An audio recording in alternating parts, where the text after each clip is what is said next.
Hello folks, Easy Rider here, and today I'm going to replace the stock air filter with a new K&N air filter. It's not really a how-to video, it's kind of learning experience for me. I can't hold the camera and work at the same time, so I'll just kind of step you through what I'm about to do. So stick with me.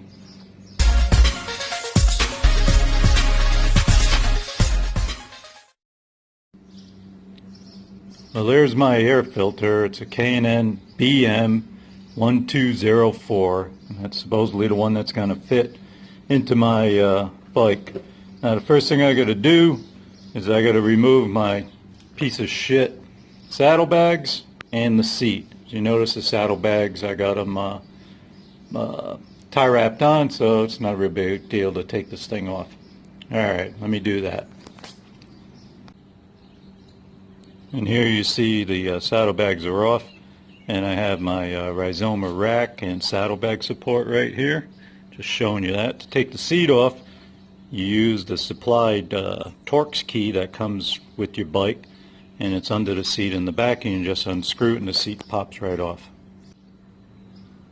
Okay, next what we're going to do is we're going to remove these plates right here. They got a Torx right here, both sides, and then we're going to take this plate off here also with Torx. This right here is a battery point so that you can hook various things to your battery or jump it if you need to. Alright, now I have a battery tender hooked to it. I'm going to reroute this, and then I also have my heated gear dongle coax doohickey thing stuck on there. Anyway, that's what I'm going to do next. Alright, next we're going to disconnect the back of the gas tank with this Torx bolt right here. On second thought, maybe I'll just leave that bolt loose because I'm pretty sure the gas tank's just going to pivot up. Looks like it'll just pivot at that point, so we'll just leave it loose for now. And next we'll take out the snorkel right here, these two bolts.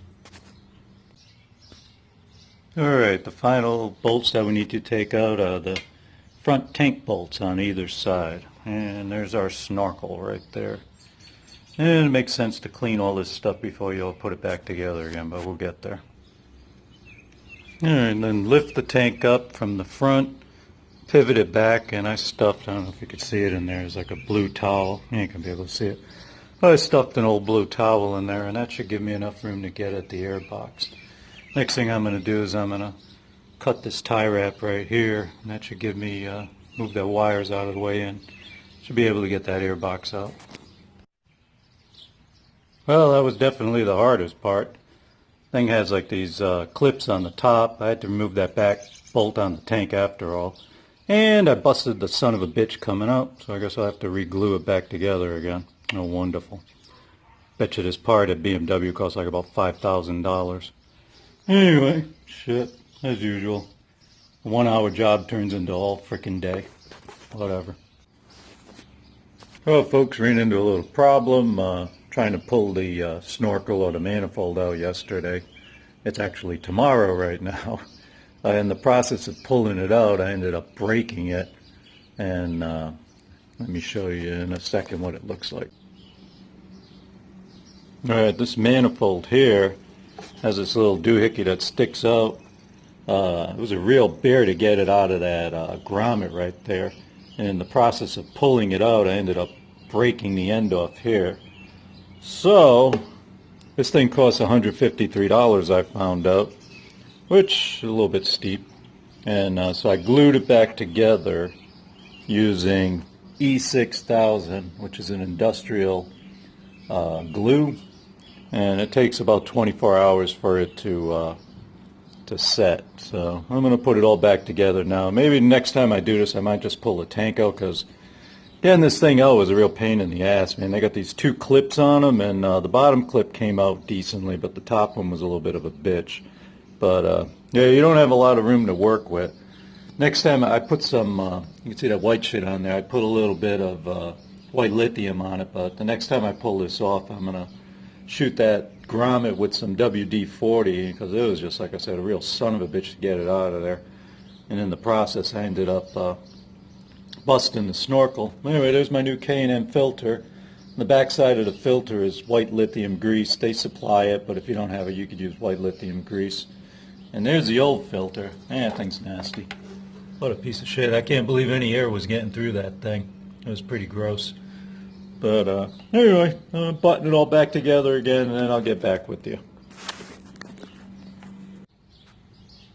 Oh, there we go. That's all back together again, and I tie wrap that shit down. Do a little more glue on the edge of that thing, because it looked like it was stressing a little bit. But, oh well. Seems like it's holding up. I guess it'll hold up. We shall see next time I take it apart. Well, final thoughts. Got it all back together again. Wow. That was way more work than it needed to be to put a damn frickin' air filter in there. But it had to be done. Honestly, if you're not too mechanically inclined, I wouldn't even try it. Take it to the damn shop. Let them do it. Spend the $100-something bucks to let them break shit. But anyway, it was not an easy job. Don't get me wrong, I love BMW, really love it. But as you see my hat, Harley Davidson. Harleys are way much easier to work on. Oh my God, a Harley, I could add that filter in, out, cleaned and done, in 20 minutes. This thing here, it was a 2-day job. But like I said, love my BMW. It is what it is. Hope you got something out of this. Oh yeah, I wouldn't try to take the tank off. I looked into that. That's more work than I could tell you. And then, God forbid, the battery ever dies in that thing. Good luck getting at that thing. Anyway, it's all fun and games. Hope this all helped you. Give it a big fat thumbs up and like and all that stuff. And Easy Rider is out.